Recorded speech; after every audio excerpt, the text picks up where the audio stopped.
आज हम करेंगे चैप्टर 10 एनसीईआरटी का ही, जिसका नाम है वेक्टर अलजेब्रा। पहले चैप्टर को समझने से पहले हमें समझना पड़ेगा कि वेक्टर क्या होता है, और अलजेब्रा हम सबको बेसिकली पता है, और नहीं पता तो आपको बता देंगे। तो इससे वेक्टर समझने से पहले हम सबको समझना पड़ेगा सबसे पहले फिज़िकल क्वांटिटीज़। फिज़िक्स से है थोड़ा, बट आपको समझ आ जाएगा कि मैं किसकी बात कर रहा हूँ। फिज़िकल क्वांटिटीज़, फिज़िकल क्वांटिटीज़ का मतलब है ऐसी फिज़िकल ऑब्जेक्ट या फिर यूनिट्स या फिर कोई भी ऐसा फिज़िकल बॉडी जिसको मैं क्वांटिटीज़ में मेजर कर सकता हूँ, या वो मल्टीपल चीज़ों में भी हो सकती है। फिज़िकल मतलब जिसको मैं फिज़िकली फील कर सकता हूँ, या फिर फील कर सकता हूँ, या फिर उसको देख सकता हूँ, या फिर उसको सुन सकता हूँ। मतलब कोई भी ऐसा फिजिकल ऑब्जेक्ट जिसको हम अपने सेंसेस के थ्रू देख सकते हैं, समझ सकते हैं।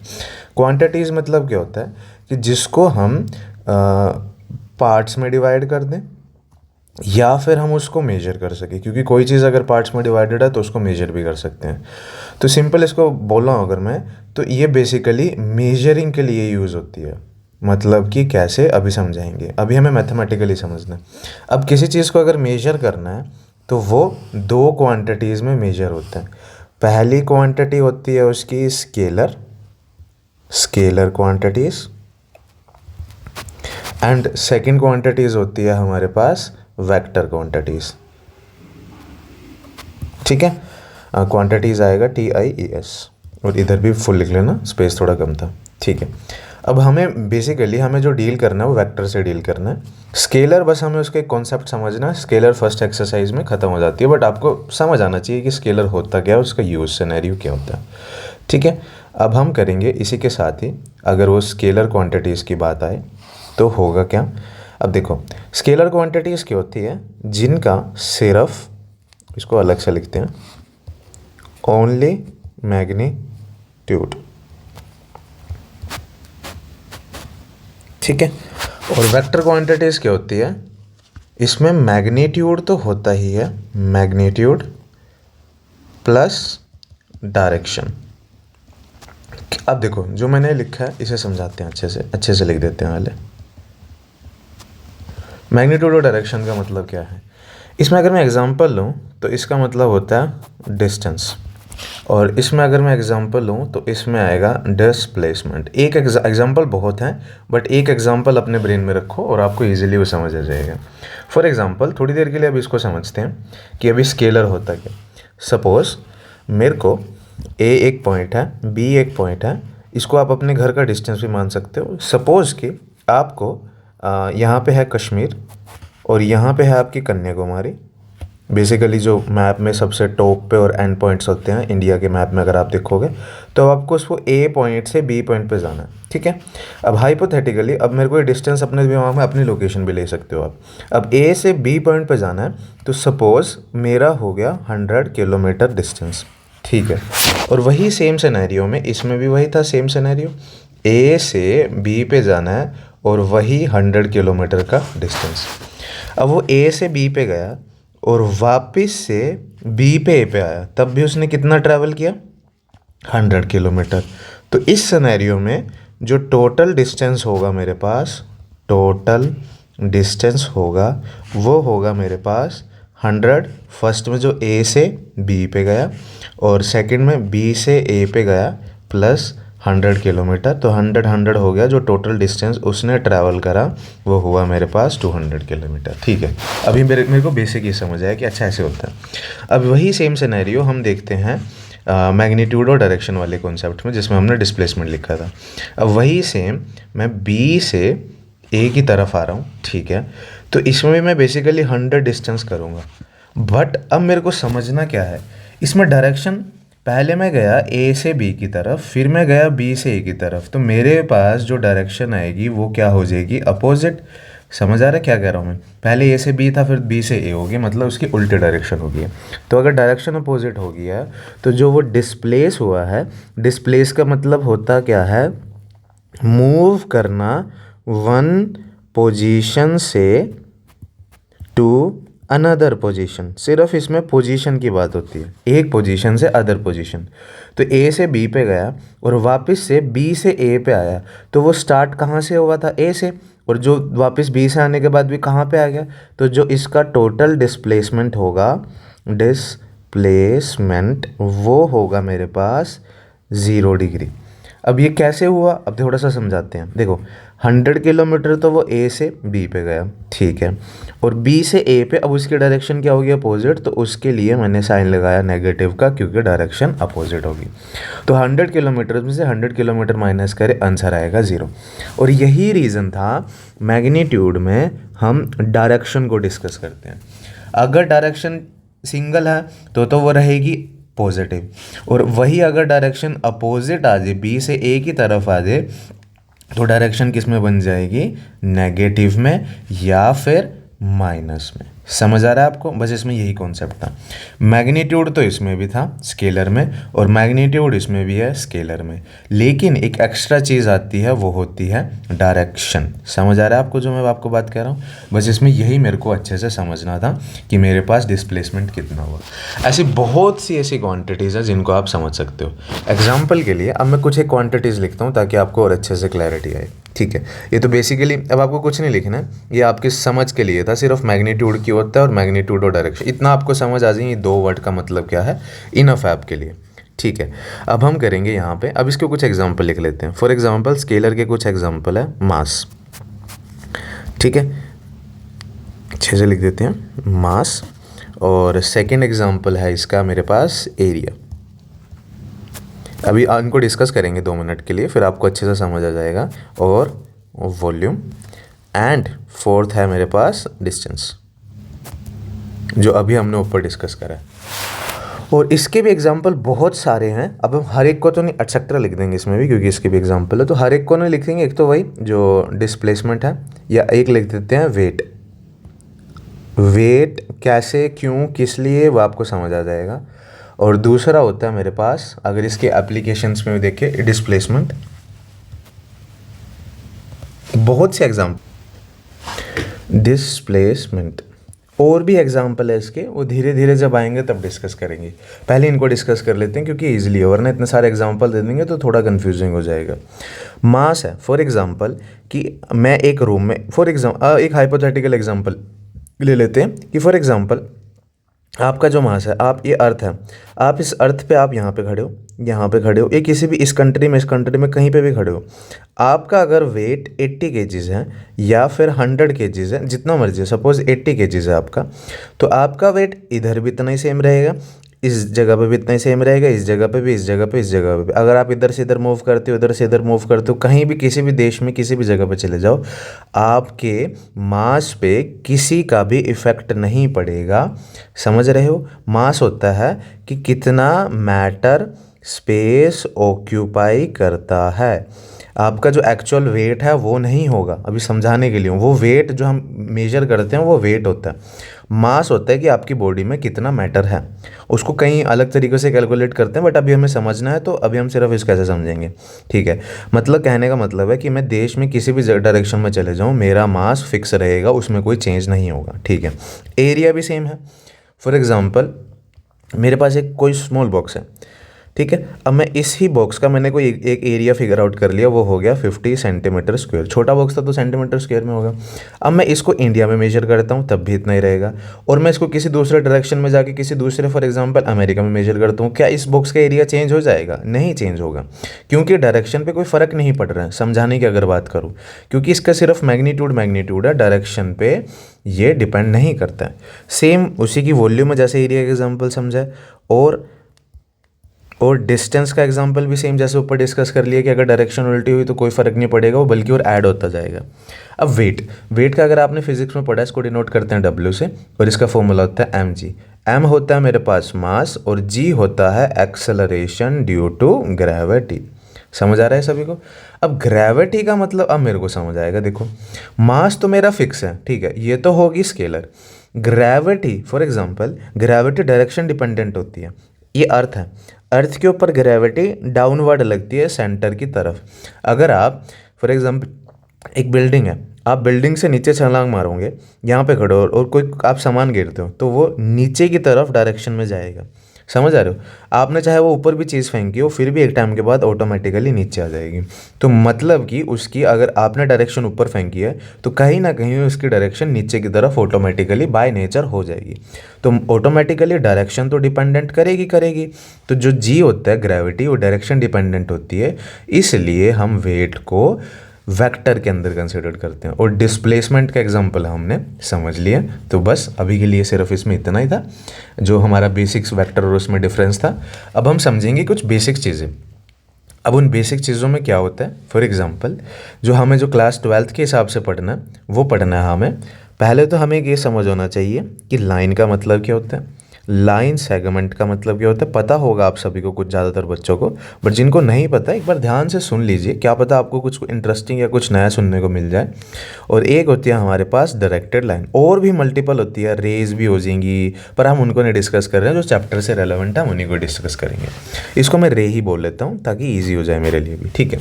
लाइन क्या होता है? एक लाइन, इतना तो मेरे को पता है कि किसी भी दो पॉइंट्स के बीच में एक लाइन फॉर्म होती है। अगर वो पॉइंट पता नहीं हो, फॉर एग्जांपल मेरे को पता है लाइन है दिखने में, बट इसके मेरे को एंड पॉइंट्स नहीं दिख रहे हैं, बट मेरे को इतना पता है कि ये लाइन है, तो मैं इसको लाइन कंसिडर करूँगा, ठीक है। और सेगमेंट क्या होता है? सेगमेंट का मतलब होता है उसका कोई पार्ट या फिर उसका कोई पोर्शन, ठीक है। तो अगर एक लाइन है, जैसे मैंने सपोज यही ड्रॉ करी है, उसमें से मैं कुछ एक पार्ट उसमें से निकाल लेता हूँ ए से बी, तो जो मेरे पास ए बी होगी वो एक लाइन सेगमेंट बनेगी। समझ आया? फिक्स कर दी हमने, इसमें फिक्स नहीं थी, नॉट फिक्स। समझ आ रहा है? और डायरेक्टेड मतलब क्या होता है? हम उसमें कोई ना कोई डायरेक्शन बता रहे हैं, नाम से ही क्लियर हो रहा है, बेसिक है। डायरेक्शन बता रहे हैं तो कहने का मतलब है कि कोई ना कोई ए से बी की तरफ जाएगा, या फिर बी से उल्टा भी आ सकता है। अगर मैं इसको उल्टा, ये ए है ये बी है, बी से ए की तरफ भी आ सकता है, जैसे मर्जी करो। बी टेढ़ी करनी है, बी से ए ऐसे भी कर दो। अगर आपको ऐसे करनी है बी से ए, कितने भी मल्टीपल वेरिएशंस में ए से बी जैसे मर्जी आपको करना कर सकते हैं, ठीक है। समझ आना? अब इसमें हमने एक चीज़ समझनी, अब हमने ये तो समझ लिया कि हम इसको इंटरचेंजेबली यूज़ कर सकते हैं। अब डायरेक्शन है तो एक सिंगल डायरेक्शन से अभी सिर्फ समझाने के लिए लिख सकते हैं ए से बी, ठीक है।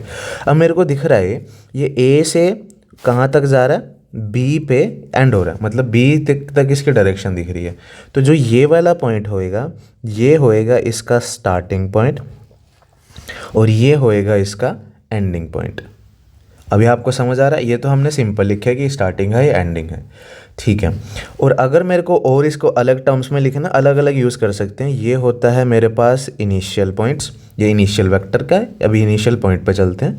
और ये होता है मेरे पास फाइनल पॉइंट, ठीक है। अभी सिर्फ इतना समझ आ रहा है, बेसिक है, या इंटरचेंजेबली हम यूज़ कर सकते हैं।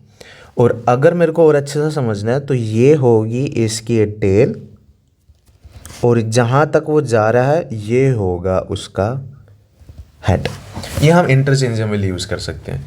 टेल मेरे को पता है कहाँ से उसकी स्टार्टिंग हो रही है, या फिर कौन सा उसका इनिशियल पॉइंट है, उसको मैं बोलूँगा टेल। जहाँ पे वो एंड हो रहा है और जहाँ पे उसका फाइनल पॉइंट है उसको मैं बोलूँगा उसका हेड, ठीक है। आपको सबको समझ आ गया कि इसमें क्या डिफरेंस था और कैसे था। अब हम करेंगे नेक्स्ट। अब हमें बेसिक समझ आ गया कि लाइंस को किस तरीके से देखना और कैसे देखना, ठीक है। अब हम देखते हैं अगले इसका टॉपिक। अब हम करेंगे यहाँ पे थोड़ा सा, हम पेन चेंज कर लेते हैं ताकि आपको थोड़ा और विजिबल हो जाए अच्छे से, ठीक है। अब देखो, अब हमें है, हमारे पास वर्ड है। अब हमने दो चीज़ें सीख लिया है, वेक्टर और स्केलर। अब वेक्टर थोड़ा रिवीजन कर लेते हैं। वेक्टर में क्या होता है? डायरेक्शन प्लस मैग्नीट्यूड, और इसमें क्या होएगा? Only magnitude. अगर मैं मैग्नीट्यूड को शॉर्ट अगर समझाने को जाऊं तो मैग्नीट्यूड का मतलब होता है उसकी लेंथ, सिंपल वर्ड्स में, और या फिर उसका डिस्टेंस, जिसको मैं फिज़िकली मेजर कर सकता हूँ। डायरेक्शन को भी मैं मेजर कर सकता हूँ, सेम यहाँ पे भी मैग्नीट्यूड का मतलब वही है, लेंथ या फिर उसका डिस्टेंस, जिसको मैं मेजर कर सकता हूँ। ठीक है, अभी के लिए इतना ही। अब आगे करते हैं। अब है एक्चुअली में, अब टॉपिक स्टार्ट होता है मेरे पास वेक्टर। अब वेक्टर में सबसे पहले हम इसको समझेंगे। हमने ये सीख लिया कि होता क्या है। हम इसको डिनोट करते हैं, डिनोटेड बाय, किससे डिनोट करेंगे इसको, ए स्मॉल वेक्टर या बी वेक्टर से भी कर सकते हैं, सी वेक्टर से भी कर सकते हैं। अगर किसी को कैपिटल से लिखना है तो कैपिटल से भी करेंगे, डबल से, और अगर किसी को सिंगल लिखना है सिंगल से भी। मल्टीपल तरीके, अगर किसी को जेड से करना है तो जेड से भी कर देंगे। तो एटसेट्रा मल्टीपल वे से हम इसको कर सकते हैं, बट बेसिक ही है, आपकी बुक में भी इतना ही है और ईजी है आपको समझने के लिए। अब डिनोट करना सीख लिया। अब इसके डेफिनेशन क्या होती है, इसको डिफाइंड कैसे करते हैं। अब इसकी डेफिनेशन लिखते हैं। डिफाइंड एज एक लाइन सेगमेंट, अभी हमने सीखी है लाइन सेगमेंट क्या होती है, सुनना सिर्फ अभी। लाइन सेगमेंट हैविंग, जिसके पास क्या क्या हो। फर्स्टली उसके पास होगा मेरे पास मैग्नीट्यूड, एंड सेकेंडली उसके पास होगी डायरेक्शन, एंड थर्डली उसके पास होगा सपोर्ट। इसको मैं पैरेलल सपोर्ट लिख देता हूँ, ये सपोर्ट ही अभी ओके है। अभी समझाएंगे कि सपोर्ट का मतलब क्या है, बाकी अभी आप सिर्फ इतना लिखिए, ठीक है,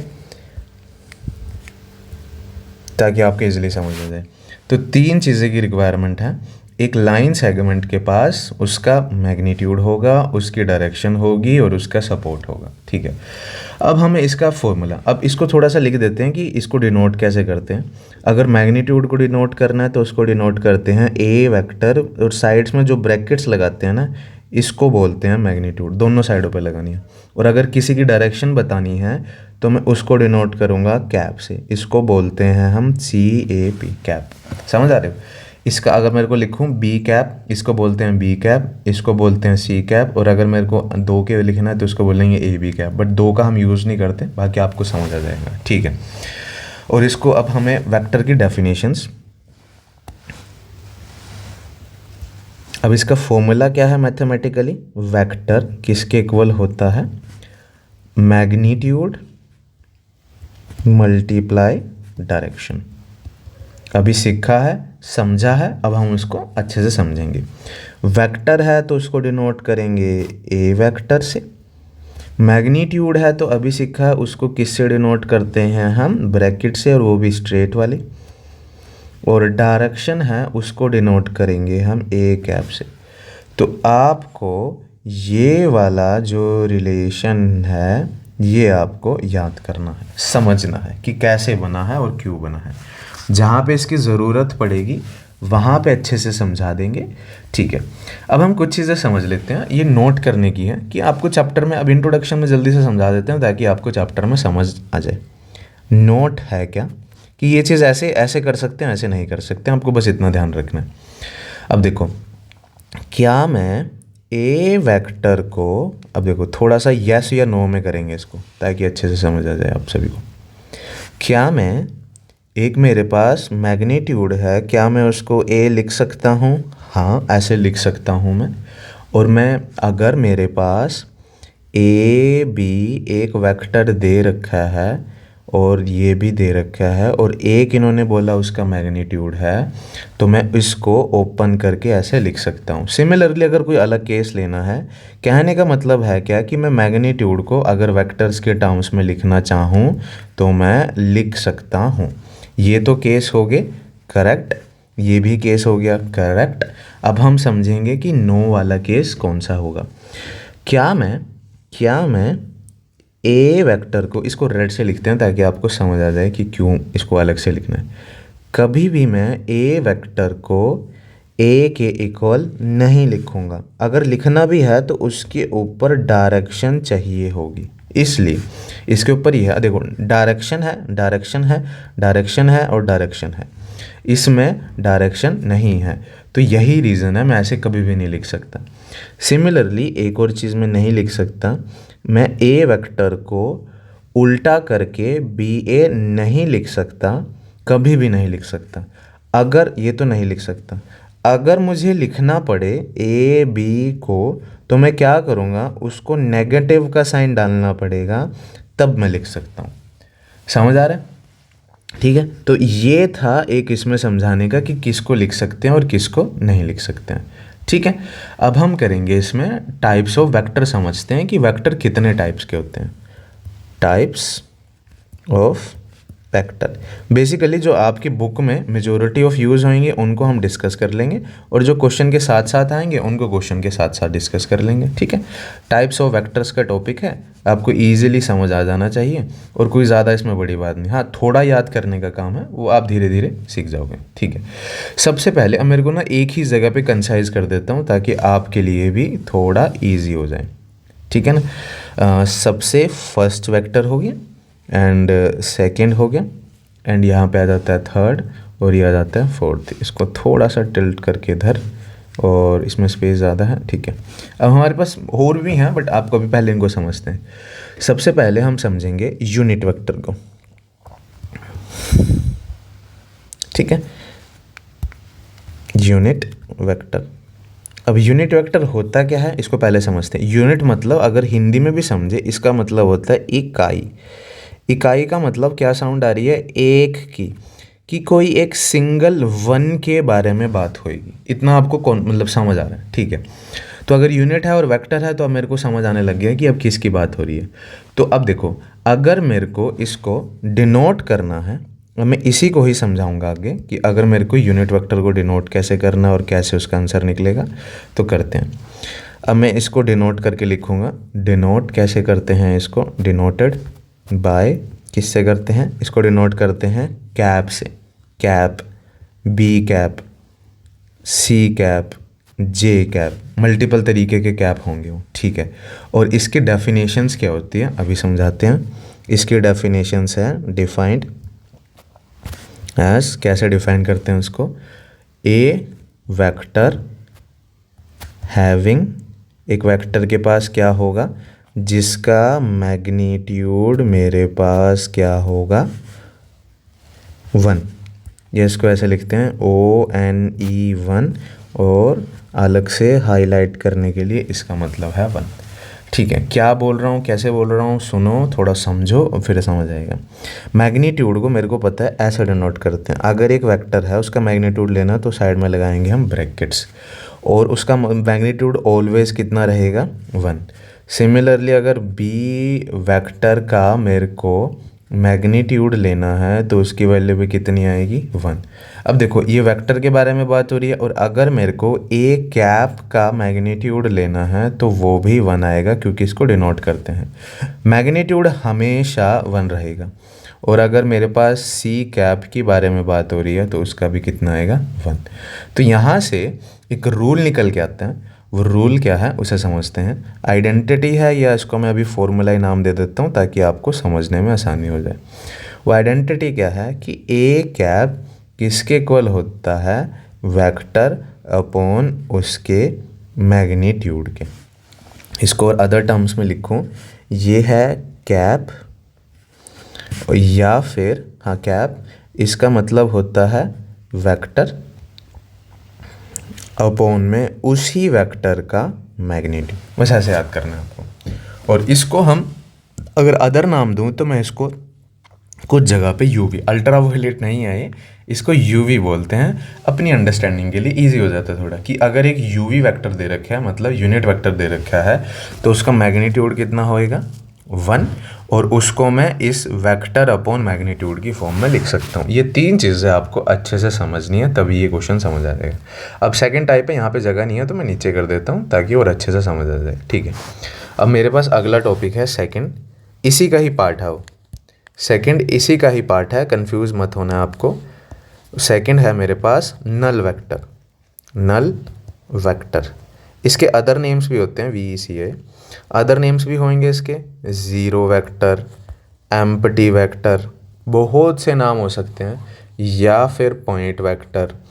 ये सारे इसके अदर नेम्स हैं। ठीक है, अब इसकी भी वही डेफिनेशंस क्या है उसे लिख लेते हैं पहले हम।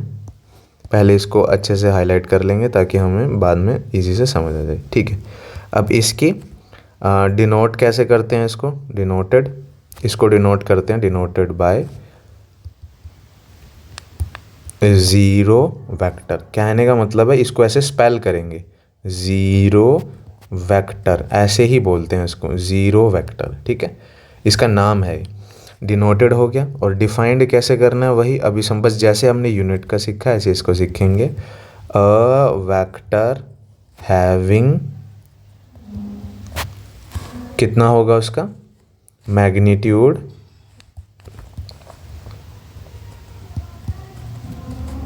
इस ज़ीरो, या अच्छे से लिखूं ZERO और हाईलाइट के लिए ज़ीरो। समझ आ रहा है? बस इसमें यही है और कुछ नहीं करना है, ठीक है। अब इसको अगर मैं लिखने की कोशिश करूं और सिंपल वर्ड्स में, तो मैग्नीट्यूड किसके इक्वल हो जाएगा, ज़ीरो के इक्वल, ये इसका कॉन्सेप्ट है। और अगर मेरे को लिखना है तो अगर ए का मैग्नीट्यूड ज़ीरो है तो उसको मैं क्या बोलूँगा, नल या फिर ज़ीरो वेक्टर। बस उसको यही बोलना है और कुछ नहीं बोलना है। और हम इसमें याद क्या करना है, समझना क्या है, मेरे को बस ये याद रखना है, एक ये समझना है, और ये अलग अलग कुछ भी नाम दे दे मेरे को बस ये याद होना चाहिए, ठीक है। बस इसमें यही है बेसिक ज़ीरो वेक्टर में। फिर हम अब कुछ 2-3 तरीके के वेक्टर समझते हैं। पहला है हमारे पास, ब्लू कलर से समझते हैं, यूनिट हो गया और हो गया। अब हम समझते हैं इक्वल वेक्टर, थर्ड टाइप्स में ही कर रहे हैं, इक्वल वेक्टर, ठीक है। अब इक्वल वेक्टर में होता क्या है, इसकी डिफाइन लिखते हैं पहले, आपको खुद समझ आ जाएगा, अभी समझा दूंगा मैं। डिफाइंड एज, इसको डिनोट करते हैं। अब देखो इक्वल है तो जाहिर सी बात है कुछ ऐसा साइन होगा, मतलब इधर भी कुछ होगा इधर भी कुछ होगा, तो इसमें दो वेक्टर्स के बारे में बात होगी। अगर कोई किसी को इक्वल दिखाना तो दो चीज़ें तो मस्ट है, तो इसकी डेफिनेशन भी ऐसे स्टार्ट होगी, टू वेक्टर्स जिनका are said to be equal if, अब तीनों चीज़ें अगर ये तीनों सेटिस्फाई करते हैं तो वो हमारे पास इक्वल वेक्टर होएगा, ठीक है। एग्जाम्पल के लिए क्या, उनका सेम मैग्नीट्यूड होगा, सेम ही डायरेक्शन होनी चाहिए, ठीक है, और सेम एंड, इसको मैं लिखता हूँ पैरेलल सपोर्ट, इसको समझना आप, अगर अच्छे से मेंशन करूँ, सेम एंड पैरेलल सपोर्ट। अभी है क्या, क्या मतलब है इसका, क्या कहने की कोशिश कर रहा हूँ अभी समझाता हूँ। अब देखो इसको अब समझाने की बात कर रहा हूँ, ठीक है। दो वेक्टर, अगर एक वेक्टर इस वेक्टर के इक्वल है, ये कब होंगे, कब होंगे, तब अगर इनकी मैग्नीट्यूड और डायरेक्शन और पैरेलल सपोर्ट क्या होने चाहिए, सबके सम सेम। ये कैसे पता चलेगा, कैसे मैग्नीट्यूड चेक करेंगे, कैसे डायरेक्शन और कैसे पैरेलल सपोर्ट, और कैसे देखेंगे ये सेम आ रहे हैं, वो हम क्वेश्चन में समझेंगे। आपको सिर्फ 3 चीज़ों का याद रखना है, मैग्नीट्यूड सेम होनी चाहिए, डायरेक्शन सेम होनी चाहिए, और पैरेलल सपोर्ट भी सेम होना चाहिए, ठीक है। अब हम इसको थोड़ा सा एग्जाम्पल के साथ समझते हैं ताकि आपको और अच्छे से समझ आ जाए, ठीक है। एग्जाम्पल, सपोज मेरे पास ए से बी एक वेक्टर जा रहा है, ठीक है। अब इसको अगर मेरी इसकी डायरेक्शन है सेम, एक वेक्टर हो गया, ये हो गया फर्स्ट वाला वेक्टर, तो दो वेक्टर दिखाने हैं, और ये है मेरे पास एक कोई वेक्टर सी से डी पे, ठीक है। अब मैंने नोटिस करा ए वाला बी पे एंड हुआ, सी पे स्टार्ट हुआ, और डी वाला इस पे डी पे एंड हुआ, जैसे ए पे स्टार्ट हुआ था, ठीक है। तो ये दोनों एंड इस पे हो रहे हैं। अभी मैं इन दोनों को एक उसमें कंसिडर कर रहा हूँ, एक नज़र से देखने की कोशिश कर रहा हूँ मैं, ठीक है। अब देखो ए से इस साइड एंड इनकी इसकी डायरेक्शन भी इस साइड है, सी और डी की भी डायरेक्शन इस साइड है, तो मतलब दोनों के दोनों इस डायरेक्शंस में जाने की कोशिश कर रहे हैं। तो इनकी फर्स्ट कंडीशन क्या है, डायरेक्शन कैसी है इनकी, सेम, ठीक है। इतना मेरे को समझ आ रहा है, ठीक है। डायरेक्शन है सेम। अब मेरे को चेक करना, मैंने बोल दिया आपको कि इसका भी, अब वो क्वेश्चन में बताएगा, अगर मैं इनको मेजर करूं फॉर एग्जांपल कि इसका भी डिस्टेंस, क्या कहा था, मैग्नीट्यूड क्या होता है, डिस्टेंस या फिर लेंथ। तो अगर इसका भी डिस्टेंस 5 यूनिट्स है और इसका भी डिस्टेंस 5 यूनिट्स है, तो टेक्निकली इसका भी मैग्नीट्यूड मेरे पास क्या हो जाएगा, सेम। अब ये 5 कैसे आएगा, ये क्वेश्चन में आपको दे के रखेंगे या बता देंगे, अभी आप इतना समझो अगर दे रखा है तो, ठीक है। और क्या ये दोनों दिखने में एक दूसरे के पैरेलल दिख रहे हैं, हाँ दिख रहे हैं। तो ये पैरेलल भी है और सेम सपोर्ट पे भी है, सेम एंड इनका पैरेलल सपोर्ट भी दिख रहा है। तो मैं यहाँ से कंक्लूजन पे पहुँचा हूँ कि जो ए से बी पे एक वेक्टर जा रहा है, वो ए से बी पे एक वेक्टर जा रहा है, वो किसके इक्वल आ जाएगा, सी से डी के इक्वल। समझ आ रहा है क्या? तो मैं इसके लिखूँगा यस ये क्या है, इक्वल वेक्टर।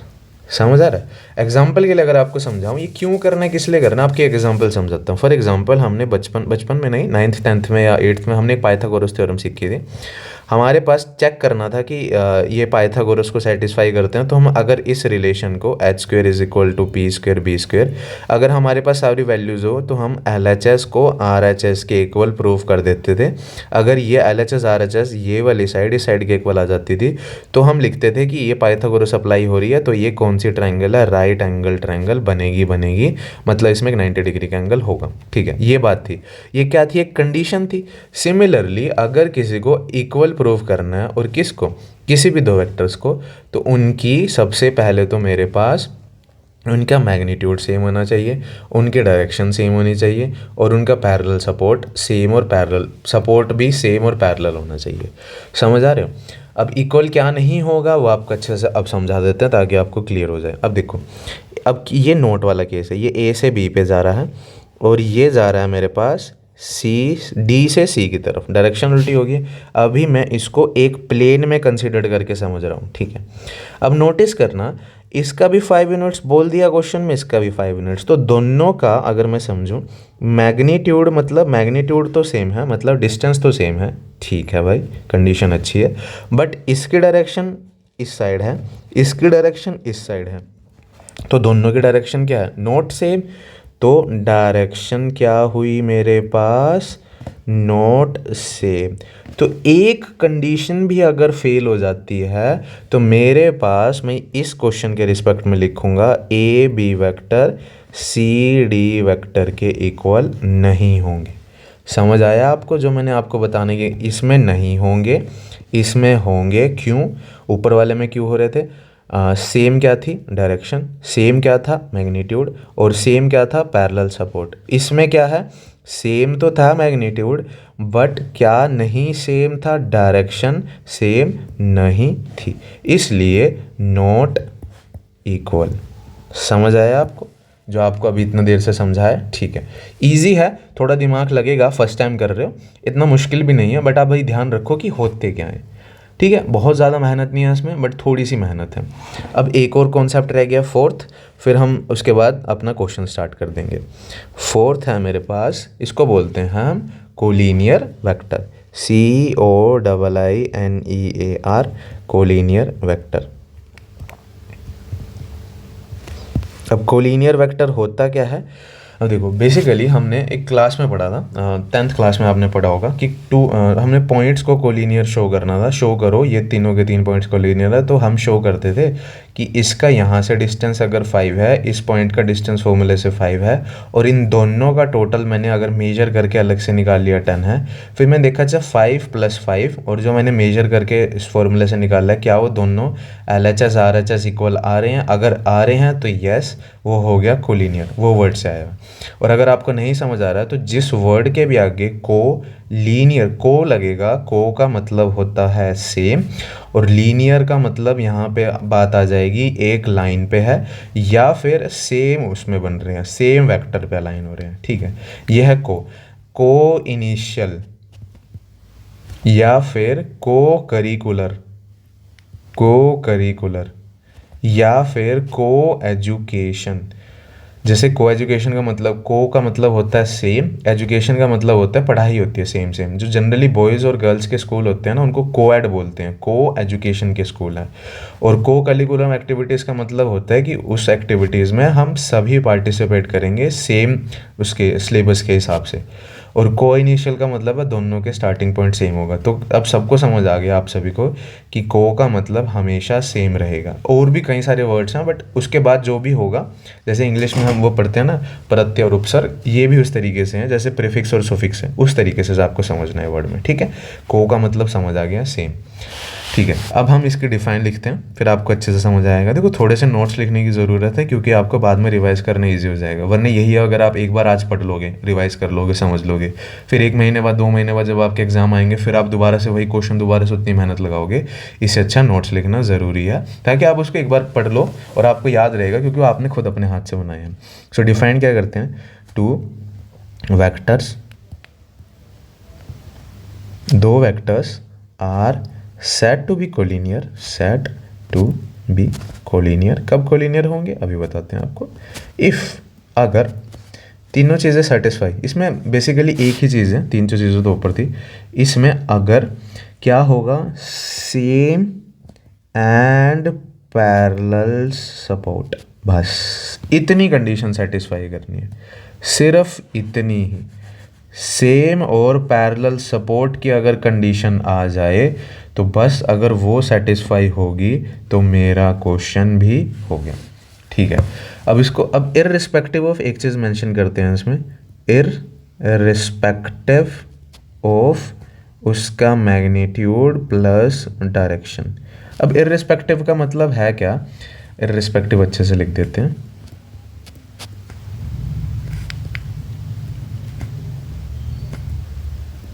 इसका मतलब है कि चाहे उसकी मैग्नीट्यूड इक्वल ना हो, चाहे उसकी डायरेक्शन इक्वल ना हो या सेम ना हो, लेकिन अगर उसका पैरेलल सपोर्ट सेम है तो बस मेरा वो कोलिनियर वेक्टर बोला जाएगा। बस सिर्फ इतना काम है और कुछ नहीं है। समझ आ रहा है? डायरेक्शन पे कोई फ़र्क नहीं है, मैग्नीट्यूड पे, डिस्टेंस पे भी डायरेक्शंस पे भी कोई फ़र्क नहीं है। बस क्या होना चाहिए, वो पैरेलल होना चाहिए।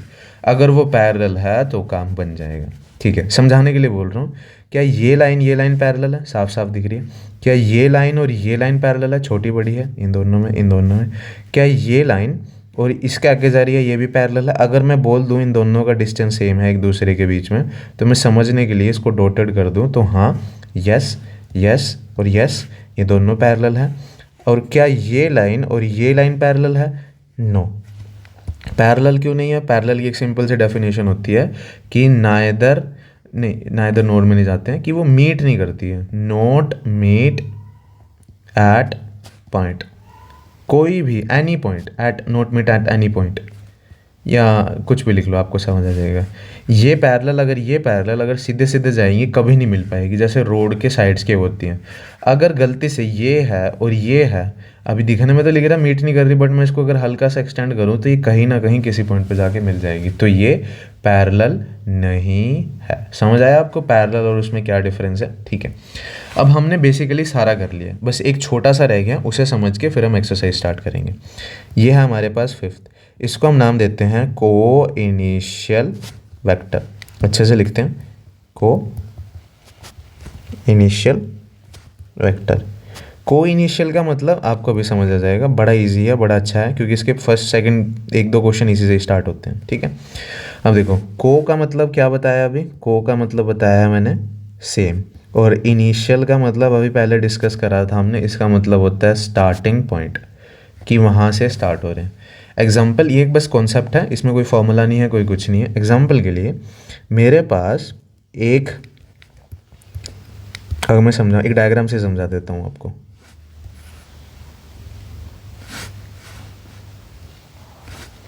ये है ए, ये है बी और ये है सी। इसके डायरेक्शन है ये, इसके डायरेक्शन है ये। ठीक है, और एक और डायग्राम बनाता हूँ सेम इसी के जैसा ही। इसकी डायरेक्शन है ये, इसकी डायरेक्शन है ये और इसकी डायरेक्शन है ये, ए बी सी। कोइनिशियल सेम क्या होना चाहिए? Starting point. अब देखते हैं इसमें, अगर देखो अब ए से बी पे जा रहा है, ठीक है, बी से ए पे जा रहा है, ठीक है, और ए से सी पे जा रहा है, ठीक है। ये सारे के सारे एक इस पॉइंट पे आके मिल रहे हैं, ठीक है। एक केस क्या है, ए से बी और सी से डायरेक्शन नीचे आ रही है, और ए से कहाँ पे जा रही है डायरेक्शन? यहाँ पे जा रही है, ठीक है। एक और डायग्राम, अगर ये अभी सिर्फ डायरेक्शन समझाने के लिए कि कैसे हम देखना है। अब एक डायग्राम अगर मैं बनाता हूँ आपको अच्छे से समझ आ जाएगा।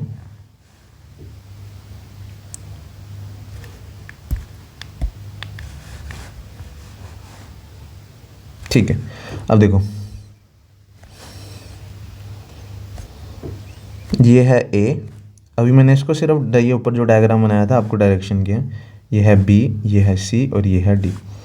ए से बी की तरफ जा रहा है, बी से सी की तरफ जा रहा है और सी से डी की तरफ जा रहा है। कंफ्यूज नहीं होना, आपको अच्छे से समझ आ जाएगा, बस समझना बैठ के। ठीक है, अब समझते हैं इसको कैसे समझना है।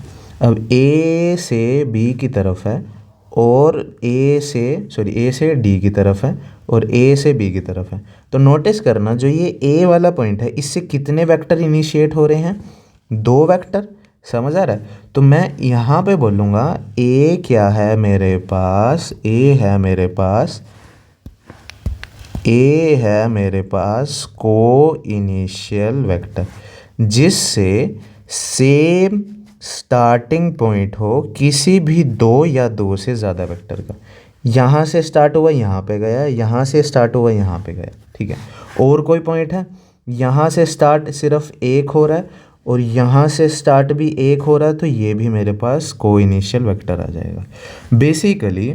अब इसमें देखते हैं, ए से यहाँ पे एक स्टार्ट हो रहा है, बहुत बढ़िया, और ए से सी पे भी एक वेक्टर बन रहा है, तो ए मेरा क्या बनेगा, इनिशिएट हो रहे हैं इससे 2 वेक्टर, तो ये हो जाएगा ये। क्या बी से बन रहा है, बी से ना तो इधर जा रहे हैं ना ही इधर जा रहे हैं, तो बी पे नहीं है। सी से चेक करते हैं, सी से एक बी तक आ रहा है सिर्फ एक, बट सी से ए की तरफ कोई इनिशिएट नहीं हो रहा, तो ये भी नहीं होगा, 2 से ज़्यादा या 2 होने चाहिए। ठीक है, तो ये हो गया को इनिशियल का कि ओरिजिनेशन होनी चाहिए। ओरिजिनेशन का मतलब है कि वहाँ से स्टार्ट होने चाहिए कोई भी 2 या फिर 2 से ज़्यादा वेक्टर। समझ आया आपको? इजी है, इंट्रोडक्शन में थोड़ा टाइम लगता है बट समझ आ जाती है। ठीक है, अब हम समझेंगे थोड़ा, एक और कॉन्सेप्ट है हमारे पास, पोजीशन वेक्टर। इसको डिनोट करते हैं हम, पोजीशन वेक्टर को हम डिनोट करेंगे पी वी से। जैसे यूनिट वेक्टर को हमने डिनोट करा था यू वी से, ऐसे ही पोजीशन वेक्टर को हमने डिनोट कर दिया पी वी से। ठीक है, इतना। अब हमें इसको थोड़ा समझना पड़ेगा, इसको डिफाइंड कैसे करते हैं, ये सारी चीज़ें थोड़ा सा है कॉन्सेप्ट। डिफाइंड करते हैं हम पोजीशन वेक्टर को, डिफाइंड एज कैसे करेंगे, इसको हम मेजर करते हैं। इसका मतलब क्या होता है, distance measure from origin. Origin का मतलब है 0 0 0। समझ आ रहा है? ओरिजिन, या फिर अगर 2 एक्सिस के बारे में बात होएगी तो 2 0 ये है। और इसको डिनोट करेंगे हम, डिनोटेड बाय किससे, इसको डिनोट करते हैं हम ओ पी से। समझ आ रहा है? अब अगर इसको हमें, अब इसको फॉर्मूला क्या होगा या इसके आइडेंटिटी क्या होगी, कुछ भी, अभी फॉर्मूला वर्ड लिख देता हूँ क्योंकि आपको जल्दी फेमिलियर है थोड़ा ये वर्ड। तो अगर मेरे को एक वेक्टर दे रखे है, डायग्राम बना देते हैं ताकि और अच्छे से समझ आ जाए। ये होती है मेरे पास हॉरिजॉन्टल वाली, कौन सी होती है मेरे पास, एक्स एक्सिस, और जो वर्टिकल होती है वो होती है मेरे पास वाई एक्सिस। इसको और एक्सटेंड कर लेते हैं ताकि अच्छे से समझ आ जाए। ये है y और ये है y माइनस के, और ये है माइनस के x। माइनस की ज़रूरत नहीं है बट समझाने के लिए लिखा है। अब नोटिस करना, अब ये है x एक्सिस, और अगर मेरे को, अब मेरे पास ये बुक है तो मैं जिस पे मैं स्क्रीन पे दिखा रहा हूँ, इस पर मैं दिखा नहीं सकता, तो ये बैक साइड में जाएगा आपकी स्क्रीन के, और ये आपकी स्क्रीन के आपके फ्रंट साइड पे आएगा। तो जैसे मर्जी कर सकते हो आप, अगर समझाने के लिए करूँ तो इसको भी मैं डार्क कर देता हूँ, और ये आपके जो फ्रंट पे जा रहा है इसको मैं भी लाइट कर देता हूँ। ठीक है, ये होती है z एक्सिस माइनस के, और ये होएगी प्लस के z एक्सिस। ठीक है, जिसके नाम नहीं नोट करें उसके, और यहाँ पे हमेशा आती है ओरिजिन 0 0। ये डायग्राम बन गया हमारा, इसको नाम दे दिया O क्योंकि O पे ओरिजिन आती है। अब एक पॉइंट है मेरे पास यहाँ से, और उसका मेरे को डिस्टेंस मेजर करना है P। तो O से P ये है एक्चुअल, तो OP ऐसे लिखेंगे। इसका फॉर्मूला है ओ पी वेक्टर, कितनी एक्सेस इन्वॉल्व हो रही है, एक्स भी इन्वॉल्व हो रही है, अगर आपको मेंशन करके बताऊं, एक्स भी इन्वॉल्व हो रही है, वाई भी इन्वॉल्व हो रही है, और ये जेड भी इन्वॉल्व हो रही है अगर अच्छे से मेंशन करें तो अगर एक्स वाई जेड इन्वॉल्व हो रही है तो इन सभी का फॉर्मूला चलेगा। एक्स एक्सिस के बारे में बात हो रही है, और कहाँ से लेना है, ओरिजिन से, x माइनस 0 का होल स्क्वायर, डिस्टेंस फॉर्मूला की तरह ही है, y माइनस 0 का होल स्क्वायर। z एक्सिस के बारे में बात हो रही है तो z माइनस 0 का होल स्क्वायर। एक्सिस और ओरिजिन का होल स्क्वायर, बस इतना याद रखना है और कुछ नहीं है। और अगर मैं एक और अगर अच्छे से लिखूँ ओ पी, इसको मैं नाम दे सकता हूँ कि अब ये रिजल्टेंट निकला है, मतलब आंसर आया है। बेसिकली रिजल्टेंट का मतलब यहाँ पे आंसर है, क्योंकि डायरेक्शंस में हम उसको आर से डिनोट करते हैं। x माइनस जीरो एक्स तो x का square, y minus zero y का स्क्वायर और z माइनस जीरो जेड का स्क्वायर। तो जो भी एक्सिस का स्क्वायर कर देंगे तो और उसको करना है अंडर रूट, तो मेरे पास आ जाएगा पोजीशन वेक्टर। बस इसमें सिर्फ अभी इतना ही था, और बाकी हम देखेंगे डी आर कैसे निकालते हैं, डी सी कैसे निकालते हैं, वो हम अच्छे से समझेंगे। ठीक है, अभी के लिए इतना ही।